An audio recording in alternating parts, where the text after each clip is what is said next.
하나님의 말씀 신명기 4장 1에서 4절 다 같이 한 목소리로 읽겠습니다. 시작. 이스라엘아, 이제 내가 너희에게 가르치는 규례와 법도를 듣고 준행하라. 그리하면 너희가 살 것이요 너희 조상의 하나님 여호와께서 너희에게 주시는 땅에 들어가서 그것을 얻게 되리라. 내가 너희에게 명령하는 말을 너희는 가감하지 말고 내가 너희에게 내리는 너희 하나님 여호와의 명령을 지키라.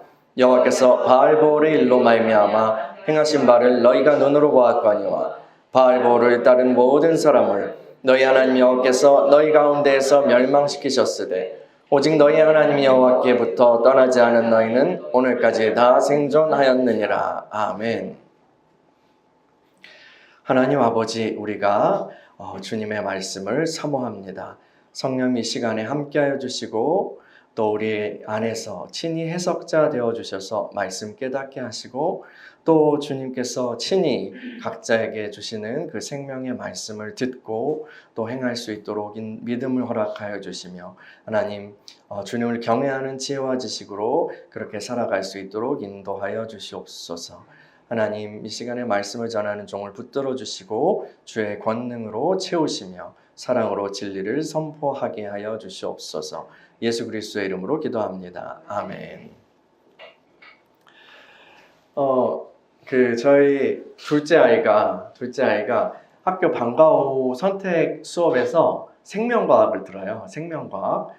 그게 유전과학 이런 게 아니라 그냥 그때 주제별로 여러 가지 과학적인 그런 지식들을 이렇게 또 가르쳐 주고 또 체험하게 하고 동물이나 식물을 만져보게 하고 그래요. 근데 거기서 끝나면 항상 뭔가를 줘요.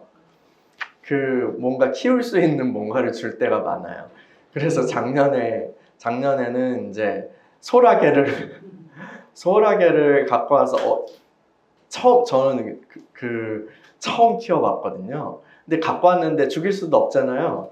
지금까지 살아 있습니다. 잘 키워서. 그리고 바질, 토마토, 콩, 이런 것도 계속 갖고 오는 거예요. 그래서 화분이 점점 많아지고 있어요. 지난주에는 올챙이를 갖고 오네요. 청개구리 올챙이를 갖고 왔는데, 이거 올챙이가 개구리로 돼도 문제잖아요. 개구리 별로 안 좋아하거든요.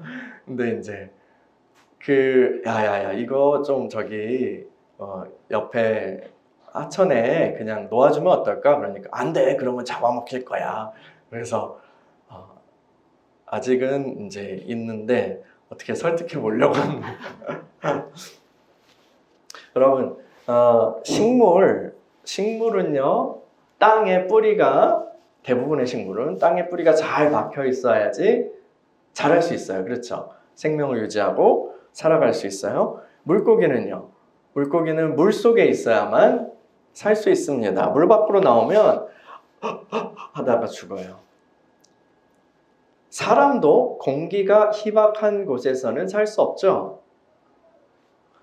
조금만 공기가 농도가 낮아져도 우린 힘들어지고 그 일정 수준 이하로 그 산소 농도가 줄어들면 우리는 죽습니다. 아주 쉽게 질식하죠. 생명 있는 모든 것들은 그 생명을 유지해 나가기 위해서요, 반드시 필요한 조건이 있어요. 반드시 필요한 조건들이 있습니다. 그래서요, 모든 피조물의 생명은 의존적이에요. 다른 것에 기대어 있어요. 의존하고 있어요. 독립적으로 살아있을 수 없다는 얘기예요. 오직 한 분, 살아계신 하나님, 스스로 계신 그분 외에는 다 의존적인 생명을 가지고 있어요. 이 적절한 환경과 먹이 없이는 우리 살 수 없잖아요. 다른 피조물들도 마찬가지고요. 만물의 영장이라고 하는 그 인간도 그 한계는 벗어날 수 없어요. 우리가 아무리 지혜롭게 또 문명을 이루고 기술을 개발하고 해도 우리의 생명에 의존적이라는 그 한계를 넘어설 수 없어요. 하나님께서는 만물을 창조하실 때요, 순서를 따라서 작업하셨어요. 그렇죠? 순서를 따라서요. 빛, 공기, 땅, 또 식재료가 되는 여러 식물들, 동물 이렇게 하고 하면서 먼저 사람이 살 수 있는 환경과 조건을 쫙 깔아 놓으셨어요. 그 다음에 사람을 만드셔서 놓으셨죠. 하나님 참 좋으신 분이에요. 그렇죠? 이거 반대였다면 사람이 살 수 없었겠죠. 사람은요, 이 하나님이 만드시고 베풀어 두신 이 세상의 모든 세계에 기대어서 생명을 유지하고 살아갑니다. 그 모든 세상 만물에 기대어서요. 살아가요. 우리가 살아있는 거 하나님 은혜예요. 근데 그뿐만이 아니에요. 사람을 하나님이 만드실 때 굉장히 독특한 피조물로 디자인하셨어요. 하나님의 형상대로 사람을 만드셨어요. 사람은 하나님 형상이에요. 그래서 이 사람에게는 어떤 다른 생물들이 가지는 그런 생명과 더불어 그것보다 더 깊은 차원의 또 다른 생명을 주셨어요. 그것은 영적인 생명이에요. 이 생명은 단지 이제 육신적, 생물학적인 생명보다 더 깊은 차원의 생명이에요. 이 생명은 하나님께서 인간을 진흙으로 만드시고 어떻게 하셨죠? 그분의 숨을 후 하고 그렇게 코에 불어 넣으심으로써 발생하고 또 유지되어 가요. 한 번으로 무한동력이 된 게 아니라 계속해서 하나님께서 공급하심으로써만 유지된다고요. 하나님은 모든 생명의 근원이세요. 하나님 모든 생명의 근원이세요. 인간의 이 생물학적인 이 생명은 다른 피조물이 하나님 만드신 다른 피조물 만물이라는 매개체를 통해서 뭐 먹이라든가 뭐 공기라든가 다른 사람의 도움이라든가 이런 매개체를 통해서 하나님으로부터 우리에게 쭉 공급되는 거예요. 뭐 햇빛으로부터도 있고요. 그런데 인간의 또 다른 차원의 생명, 영적인 생명은 하나님의 영으로부터 직접적으로 인간에게 전달돼요.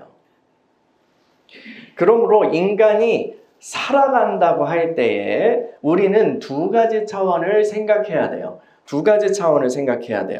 생물학적인, 육적인 생명과 영적인 생명이에요. 육적인 생명을 위해서 빵이 필요하죠. 떡이 필요하고 밥도 필요하죠. 우리는 그리고 몸을 잘 관리해야 되잖아요. 성장기 어린이들은 요즘 애들 너무 큰 것 같아요. 진짜 커요. 요즘 애들 진짜 다 막 훤칠하고 키가 다 막 엄청 크더라고요.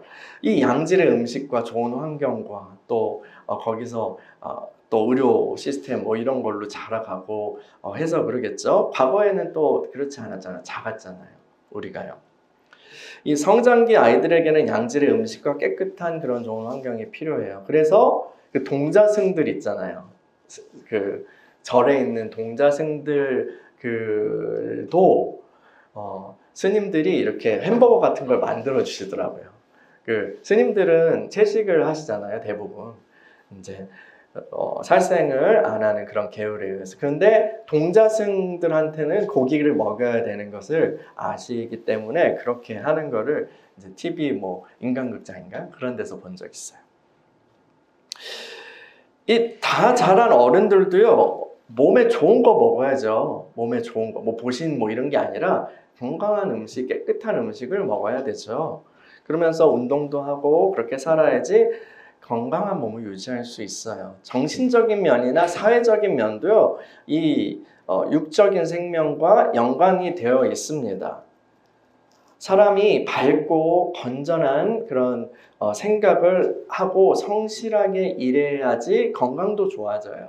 근데 고립되어 있고 틀어박혀 있고 외로이 혼자서 있고 그런 히키코모리라고 하는 그런 젊은이들도 있잖아요. 그렇지 않더라도 뭐 독거하시는 그런 어르신들이나 아니면 또 다른 사람들 이런 분들 보면 그것으로 인해서 그렇게 고립됨으로 인해서 발생하는 그런 스트레스와 어려움들이 건강에 많이 영향을 미치죠.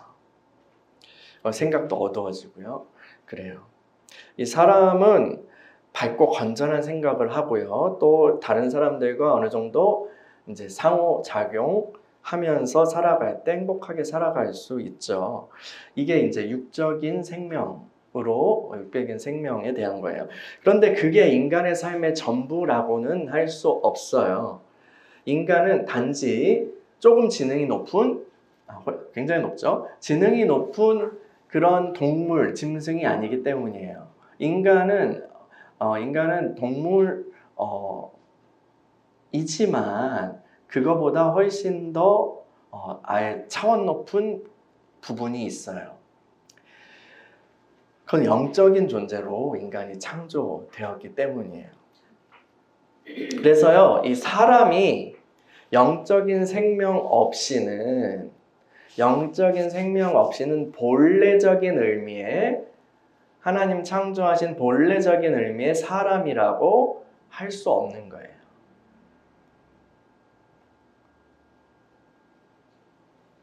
영적인 생명은 아까 잠깐 얘기한 것처럼 이 영적인 생명은 다른 피조물들로부터 받을 수 없어요.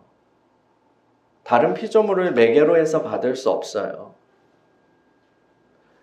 오직 살아계신 창조주 하나님의 그 숨을 통해서만, 그 숨결을 통해서만 그 생명을 얻고 또 유지할 수 있어요.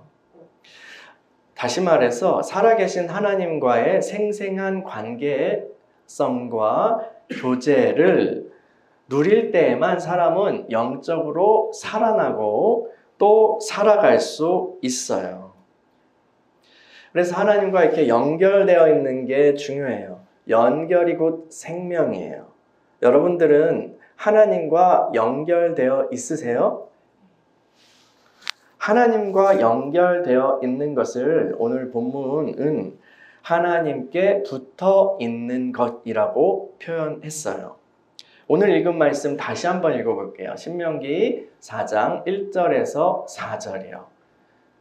시작. 이스라엘아, 이제 내가 너희에게 가르치는 규례와 법도를 듣고 준행하라. 그리하면 너희가 살 것이요 너희 조상의 하나님 여호와께서 너희에게 주시는 땅에 들어가서 그것을 얻게 되리라. 내가 너희에게 명령하는 말을 너희는 가감하지 말고 내가 너희에게 내리는 너희 하나님 여호와의 명령을 지키라. 여호와께서 바알보레일로 말미암아 행하신 바를 너희가 눈으로 보았거니와 바알보를 따른 모든 사람을 너희 하나님 여호와께서 너희 가운데서 멸망시키셨으되 오직 너희 하나님 여호와께부터 떠나지 않은 너희는 오늘까지 다 생존하였느니라. 아멘. 하나님께서 지금까지 신명기에서 모세가 쭉 설교를 하면서 과거로부터 쭉 훑잖아요. 그래서 지난 시간에 하나님께서 이스라엘에게 요단강 동편의 땅을 주신 이야기를 했어요. 그래서 루벤, 갓, 므낫세 반 지파가 그 땅을 유업으로 받죠. 나머지 지파들은 이제 앞으로 요단강을 건너서 그 가나안 땅을 차지해야 돼요. 정복해야 돼요. 그런데 이제 모세는요, 그들과 함께 가지 않을 거예요. 사실 그들과 함께 가지 못할 거예요. 하나님께서 허락하시지 않았거든요. 가나안 땅을 건너는 그 이스라엘 공동체를 이끄는 일을 할 사람은 모세가 아니라 모세의 후계자 여호수아의 몫이에요. 모세는 자신이 죽기 전에 이스라엘을 보내면서 이스라엘 백성들이 가나안 땅 건너가면 어떻게 살아야 하는지, 어떻게 하나님을 경외하면서 섬기면서 살아야 하는지에 대해서 가르치기를 원했어요. 이스라엘 앞에는 흥하는 길과 망하는 길이 있어요. 사망의 길과 생명의 길이 놓여 있어요. 생명의 길은 곧 하나님께 붙어 있는 거예요. 하나님께 꼭 붙어 있으려면 어떻게 해야 돼요? 그분의 말씀을 지켜 행해야 돼요. 여러분, 에덴 동산에 있었던 처음에 에덴 동산에 있었던 최초의 사람들, 남자와 여자 앞에도 이 두 가지 길이 있었다는 거 아세요? 하나는 생명의 길이고요, 하나는 사망의 길이에요. 하나님께서는 동산 그 안에 있는 모든 것에 대한 권한을 사람에게 주셨어요. 그런데 딱 한 가지 금하셨죠. 동산 중앙에 있는 선악을 알게 하는 나무의 열매는 먹지 말라. 그것을 먹으면 어떻게 된다고요? 하나님의 말씀을 어기고 그것을 먹으면 정령 반드시 죽으리라 했어요. 지금 풍성한 생명 가운데서 더 풍성한 생명으로 나아가고 있는 상태예요. 그런데 그 말씀을 어기면 어떻게 돼요? 그 말씀을 어기면 사망의 길로 가게 되는 거예요. 여러분, 선악과에 대해서 사람들이 많이 질문하잖아요. 여러 가지 우리는 읽으면서 궁금한 부분들이 많죠. 뭐 이런 거죠. 대체 하나님은 선악과를 왜 만드셔가지고 그런 거야? 여러분 어떻게 생각하세요? 그런 생각 해보셨어요? 하나님께서 선악과를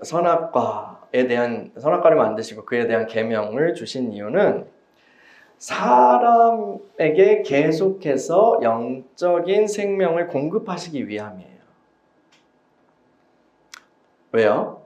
영적인 생명은 하나님과 꼭 붙어 있을 때에만 공급되고 유지되고 공급되는 것이기 때문이죠. 하나님으로부터 떨어지면 그 공급도 끝나요.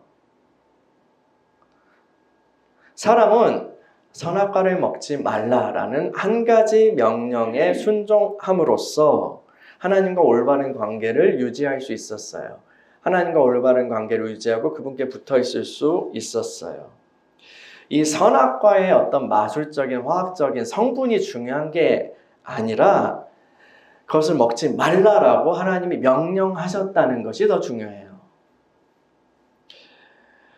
그래서 그 말씀을 붙들고 지키는 것을 통해 사람은 아주 놀라운 피조물이지만 하나님이 아니고 창조자가 아니고 하나님을 경외해야 하는 존재라는 것을 딱 탑재하게 되는 거예요. 그 상태에 있을 수 있는 거예요. 그 말씀을 딱 붙들고 지킬 때에 하나님께 순복하고 그분을 경외하고 예배하는 위치에 있을 수 있는 거예요. 그 사람들이 그 남자들끼리 하는 말 있잖아요. 막 누가 남자들은 서열 같은 게 중요하잖아요. 그래서 동생 같은 그런 사람이 형님한테 막 대들고 그러면 뭐라 그래요? 야야야야 넘치지 마라. 넘치지 마라 이러잖아요. 사람이 넘치지 않는 안전장치예요, 선악과는요. 그리고 그 위치에 있으면 올바른 관계성을 통해서 생명이 끊임없이 공급되는 거죠. 그리고 그 사람의 삶과 다스림을 통해서 이 땅의 모든 피조물들에게 하나님의 생명이 퍼져나가는 거예요. 이게 하나님의 디자인이에요. 영적 생명이라고 얘기하니까요, 여러분 너무 추상적으로 생각하실 수 있어요. 근데요, 굉장히 이것은 영적인 생명은 실제적인 거예요. 그리고 실효적인 거예요. 하나님의 모든 좋은 것, 하나님 얼마나 좋으신 분이에요, 그렇죠? 하나님 얼마나 풍성한 분이에요. 우리 사람들 다 부유한 게 좋잖아요. 하나님만큼 부유한 사람은 없잖아요. 하나님 얼마나 부유하신 분이에요. 그 하나님의 모든 좋은 것이 사람을 통해 나타나도록 하는 것이 영적인 생명이에요. 그래서요, 이 영적인 생명이 있고 그 생명이 끊임없이 공급될 때에 당연히 사람의 그 물리적인 차원에서도 그 영향력이 나타나요. 그렇게 디자인됐기 때문이죠. 지혜와 힘과 사랑이 나타나고요. 또 모든 것이 형통하게 되는 그 다스림의 능력이 나타나는 거예요. 모든 환경이 사람에게 순복하게 되는 거죠. 그것이 바로 형통하는 거예요. 형통하는 거예요. 그게 바로 복이죠. 근데요, 사람이요, 이렇게 좋은 위치에서 이렇게 하나님께서 마련해 주셨는데도 불구하고 넘쳤어요. 그렇죠?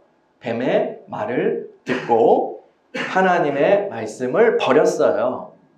선악과를 따먹었고 생명선이 끊겼어요. 정령 죽으리라, 반드시 죽으리라 하신 말씀이 이루어졌어요. 그리고 지금 이제 하나님께서는 이스라엘 공동체 앞에 동일하게 생명과 사망의 길을 두셨어요. 여러분, 이 이스라엘 백성에게 주님이 이렇게 말씀하실 때 니네가 언약 백성이 되기 위해 생명의 길을 선택해 라고 하신 게 아니에요. 그렇죠? 이스라엘은 이미 하나님의 언약 백성이에요. 이미 하나님과 언약을 맺은 언약 백성이에요. 그 은혜로 말미암아 하나님의 백성이 되었어요. 이스라엘은 내 장자 이렇게 얘기하시잖아요. 이 언약 백성으로서 이스라엘은 생명의 길을 택하는 삶을 살아가야 하는 거예요. 생명의 길은 하나님께 꼭 붙어 있는 거예요. 모세는 과거 바알볼이라는 곳에서 있었던 비극을 이야기해요. 이게 민수기 25장에 기록된 사건인데 무슨 일이냐면 광야에서 이렇게 이스라엘이 가고 있잖아요. 근데 어느 날 모압 여인들이, 이방 여인들이 이스라엘 남자들을 미인계로 유혹해요. 한둘이 아니라 단체적으로 했나 봐요. 그래서 그 여인들과 음란한 행위를 하는데 단순히 그냥 그렇게 음란한 행위만 한 게 아니라 이 음행은 종교적인 의식과 함께 치러지는 거였어요. 그러니까 그 여자들의 신한테 제사하고 제사 의식을 하면서 성적인 행위를 나누는 어떤 그런 거였던 것이죠. 그래서 이스라엘 사람들이 세욕에 빠져가지고 이방신에게 제사하는 큰 죄를 저지른 게 이 사건이에요. 바알볼 사건. 그래서 하나님께서는 그 일을 눈 감아 주실 수 없었죠. 그래서 크게 진노하시고 많은 사람들이 질병으로 죽게 돼요. 모세는 그 사건을 꺼내서 이제 이야기하는 거예요. 이야기하면서 이렇게 얘기하고 싶은 거예요. 여러분, 하나님을 떠나 바알볼 사건에 참여하였던 이들은 다 죽었어요. 그러나 여러분은 하나님께 꼭 붙어 있었기에 지금 살아 있습니다. 이 얘기를 하는 거예요. 에덴 동산에서는 간교한 뱀이 유혹자였어요. 뱀은 이 여인의 어떤 허영심, 그런 것을 교묘하게 자극해서 틈을 벌리고 그녀를 사망의 길로 이끌었죠. 바알볼에서 이스라엘은 모압 여인들의 유혹에 넘어갔어요. 성경은요, 나중에 이 바알볼 사건이 아주 치밀하게 계획된 일이었다고 얘기해요. 누가 그랬을까요? 그 영매, 발람, 이스라엘을 이렇게 저주하라고 그렇게 부름받았다가 그렇지 못하게 해서 실패했던 그 발람이 이 부린 계책이라는 것이 이제 성경이 밝히고 있어요. 계시록은요, 이 뱀 유혹자의 실체가 하나님의 원수 마귀라는 것을 또 알려주고 있죠. 원수 마귀가 원하는 것은요, 주님이 말씀하셨어요. 마귀가 원하는 것은요, 원수가 원하는 것은 뭐예요? 도적질하고 죽이고 멸망시키는 거예요. 죽이기 위해서 뭘 해요? 하나님과 틈을 벌리는 거예요. 하나님과 틈을 벌리는 거예요. 하나님으로부터 떨어지도록 만드는 거예요. 아주 작은 틈만 있으면 거기에 쇠지뢰 같은 걸 딱 넣어가지고 으아 하면서 이제 벌리기 시작하는 거죠. 그게 마귀의 수법이에요. 근데 그 싸움에 밀려가지고 패배해서 하나님 떠나면 그게 곧 죽음이에요. 여러분, 주일마다 우리가 예배를 이렇게 드리지만 주일마다 영적 싸움이 얼마나 심한지 몰라요. 마귀는 어떻게든 사람들이 교회당에 예배드리러 나오지 못하게 막죠. 그래서 아침마다 주일 아침에 막 그런 상황을 만들고 마음을 격동시키거나 막 이런 못 갈 상황을 만들어요. 그래도 되는 또 적절하고 합리적인 그런 이유가 있는 그런 상황들을 만들어주죠. 근데 이제 어느 정도 그 믿음으로 영적 싸움에서 이기고 믿음이 막 자란 사람은 그런 것에도 불구하고 또 나올 수 있어요. 어찌해서 교회 땅에 딱 나와서 이제 앉아요. 근데 마귀가 포기해요? 마귀는 포기하지 않아요. 이번에는 뭘 할까요? 예배당에 나와서 앉아있지만 이번에는 뭐래요? 은혜를 못 받게, 하나님의 은혜를 받지 못하게 방해하죠. 막 그 쓸데없는 생각들이 막 휘몰아치게 하고 또 저항하게 하고 때로는 뭐가 시험에 빠지게 해요. 목사님 오늘 저 넥타이 색깔은 왜 저런 거야? 막 이런 생각들에 이렇게 빠지고 해서 그리고 말씀을 들을 때는 눈과 귀를 막아서 제대로 그 은혜를 받지 못하게 하죠. 이런 것이 마귀가 다 틈을 벌리는 거예요. 여기 찔러보고 저기 찔러보고 해서 된다 들어간다 하면 콱 해서 열고 들어가자 해서 이제 보내면은 큰일 나는 거죠. 몸이 아프거나 다른 피치 못한 사정이 있어서 주일 예배 못 나올 수 있어요. 그렇죠? 그것이 곧 죽음은 아니에요. 그런데 하나님 떠나면 죽어요. 하나님을 떠나면 죽습니다. 하나님을 떠나는 그 증상들이 어떤 거예요? 믿음이 있었는데 없어져요. 믿음을 도적질 당해요. 조금씩. 옛날에 모래에 젓가락 같은 거, 나뭇가지 같은 거 이렇게 꽂아놓고 모래산에 그래서 둘이서 조금씩 가져가는 그 게임 해보셨어요? 모래놀이터에서 저는 그런 거 했는데 요즘은 모래놀이터 없죠. 이렇게 조금씩 가져가다가 어느 정도 모래가 빠지면은 완전 그 나뭇가지가 넘어지잖아요. 그러면 그 사람 지는 거죠. 믿음이 슬쩍 이렇게 도적질 당하고 또 예배의 기쁨이 사라지고 기도의 불이 소멸돼요. 그러다 보면 냉랭해져요. 차가워져요. 하나님과 소원해져요. 하나님 떠나면 죽음이에요. 아니 목사님 그래도요 한 번 구원은 영원한 구원이잖아요. 죽는다는 건 너무 과장하시는 거죠? 그냥 그렇게 얘기하시는 거죠? 네, 한 번 구원은 영원한 구원. 장로교회에서 신앙생활 하신 여러분은 이것을 믿고 계실 거예요. 그렇죠? 근데 감리교회나 성결교회나 이렇게 오순절, 순복음 이런 데서 신앙생활 하신 분들은 구원받은 사람도 중간에 탈락할 수 있다라고 그렇게 배워요. 구원은 우리의 어떠함으로부터가 아니라 하나님의 작정하심과 선택하심으로부터 나오는 거죠. 우리의 선택이 아니라 하나님의 선택이에요. 그렇죠? 우리가 먼저 하나님을 택해서 사랑한 것이 아니라 하나님께서 먼저 우리를 택하시고 사랑하신 거예요. 그래서 우리의 신앙생활은 우리의 힘으로 이룰 수 있는 게 아니죠. 또 시작도 그렇고요. 계속해서 가는 길도 우리의 힘으로 하는 거 아니죠. 은혜로 하는 거죠. 하나님께서는 택하신 성도들이 끝까지 승리할 수 있도록 은혜를 베풀어 주시는 분이에요. 그렇죠? 저는 장로교회 목회자로서 이것이 성경적인 고백이라고 믿습니다. 그런데요, 여러분, 이 교리를 너무 평면적으로 기계적으로 이해하는 것의 위험성도 강조하고 싶어요. 이것은 이 모든 것이 하나님의 은혜라는 이 이야기는 믿는 이의 그 믿음의 신앙적인 그 싸움, 분투 과정을 의미 없는 것으로 돌리지 않아요. 내가 어떻게 살아도 한 번 구원받으면 끝까지 구원이야. 이거가 아니라 그런 식으로 표현돼서는 안 된다고요.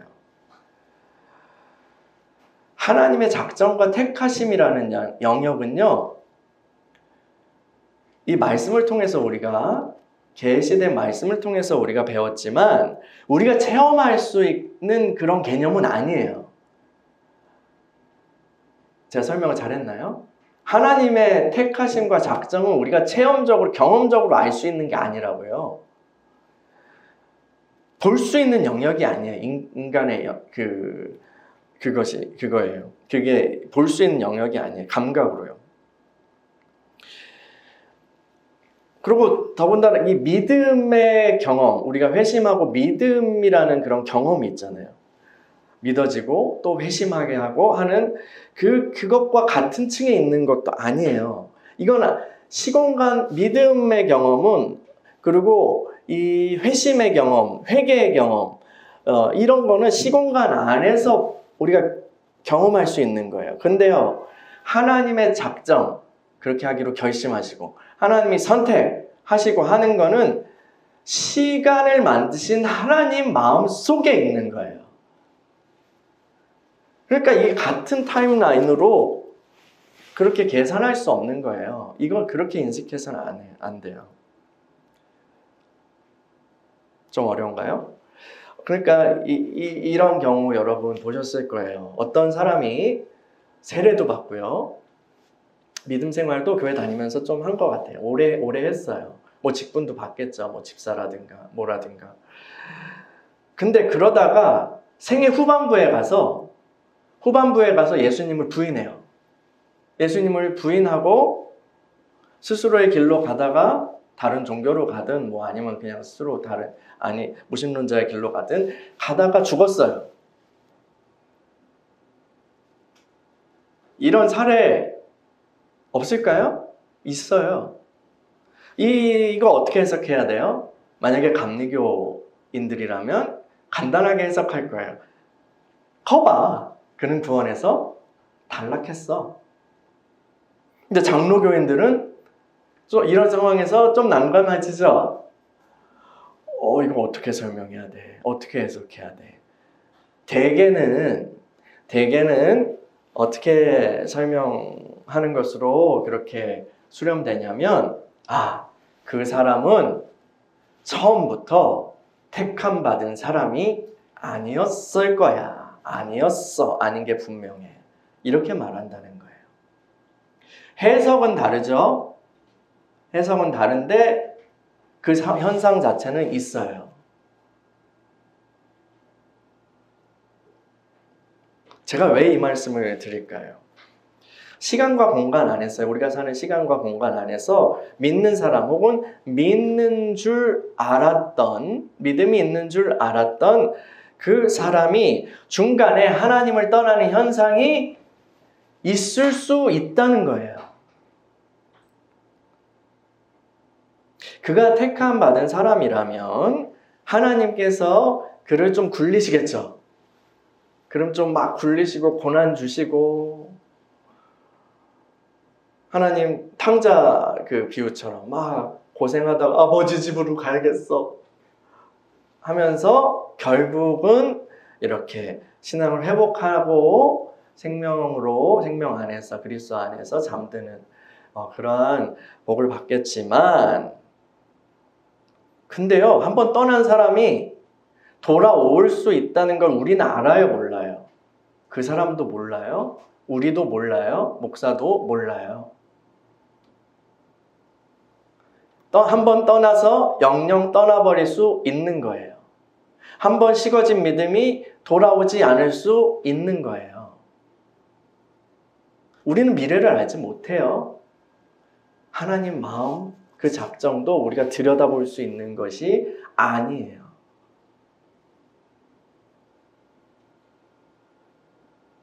지금도 원수는 할 수만 있으면 택하심을 받은 자라도 미혹해서 넘어뜨리려고 해요.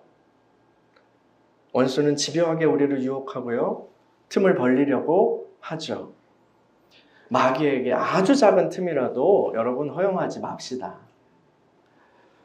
그러므로 여러분, 하나님께 꼭 붙어 있어야 합니다.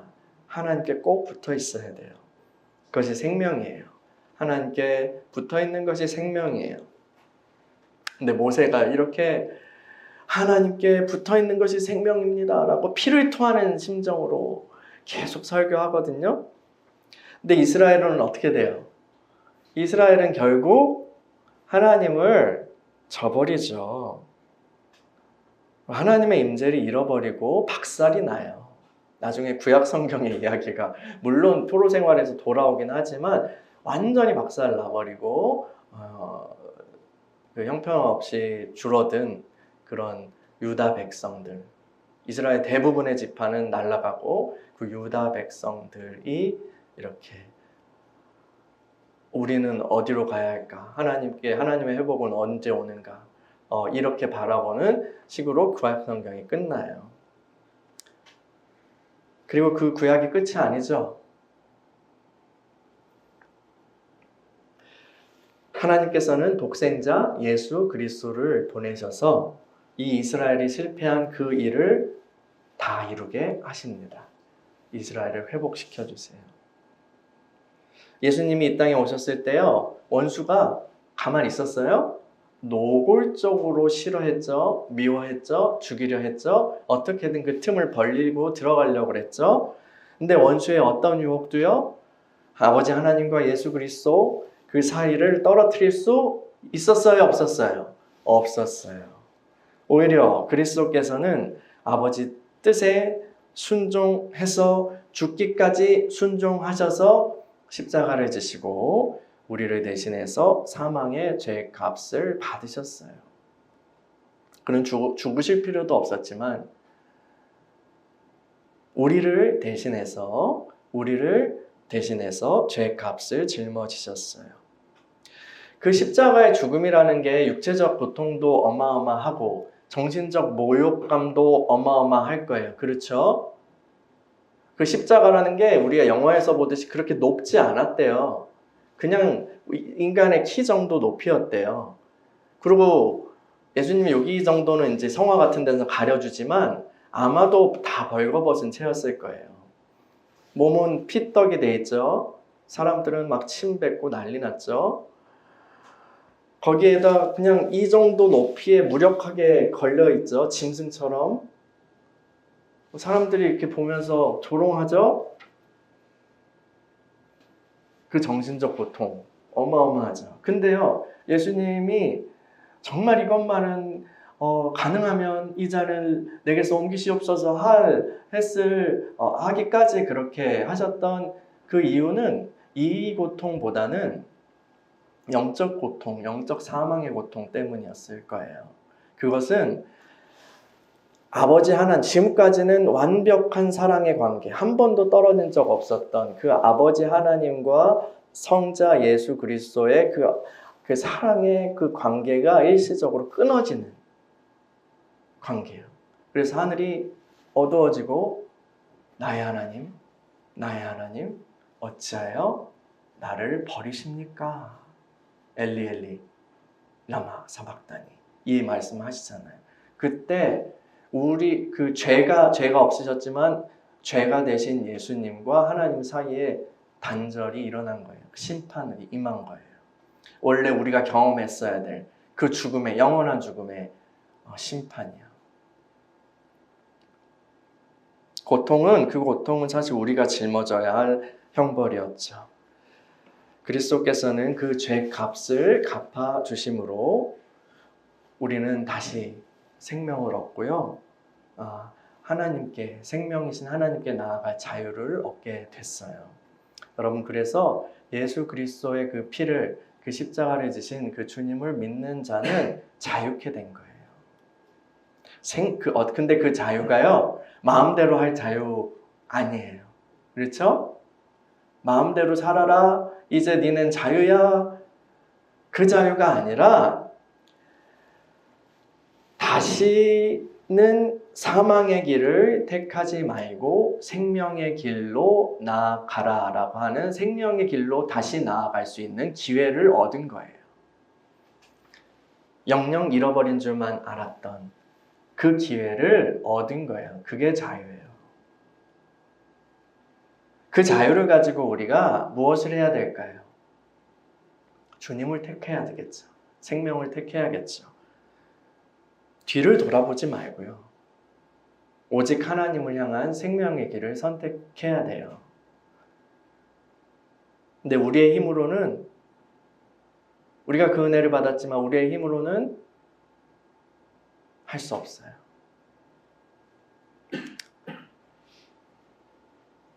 뱀이, 원수가 끊임없이 믿느니라도 또 잘못되게 하려고 그렇게 끌어당기고 있거든요. 근데 우리는 할 수 없지만 또 할 수 있어요. 왜요? 여러분 안에 누가 계시죠? 끝까지 이기신 예수 그리스도께서 여러분 안에 계시기 때문입니다. 할렐루야. 우리 안에 계신 그 그리스도를 의지할 때요, 우리는 세상의 유혹 속에서도 끝까지 하나님께 붙어 있을 수 있습니다.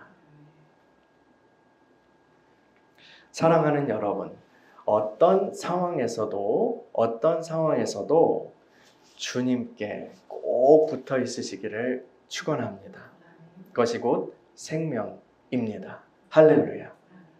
따라할까요? 하나님께 붙어 있는 것이 생명입니다. 할렐루야. 우리 같이 기도하겠습니다.